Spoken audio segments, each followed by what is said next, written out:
الاتحاد الأوروبي أصدر قرار بحظر الجل بولش من أول 1 سبتمبر 2025. وده ليه؟ لأنه بيحتوي على مادة اسمها TPO. المادة دي بتأثر على الإنجاب أو بتعمل توكسيسيتي في الجسم. طيب في الحالة دي نعمل ايه؟ في الحالة دي نوقف استخدام الجل بولش فترة لحد ما يستبدلوه بأنواع جديدة خالية من TPO.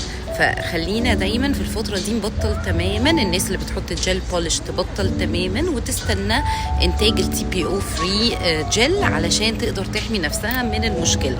ونرجع ونقول ان هو اوريدي اتعمل عليه دراسات كتير جدا في ان الماشين اللي بنحط فيها ايدنا ممكن لانها بالاشعة الفوق بنفسجية اللي بتساعد على ان الجل ينشف بيبقى ليه مشاكل. وساعتها قلنا ان الحل ان بنحط سان بلوك او بنلبس جلوفز علشان نحمي ايدنا من التعرض لهذه الأشعة. لكن فكرة المادة بقى، لكن هنا الخطر في مادة المانيكير نفسه أو الجل بولش نفسه اللي بيتحط. فكوني متأكدة إنه لازم يكون تي بي او فري، وعلشان ده يحصل لازم هياخد وقت.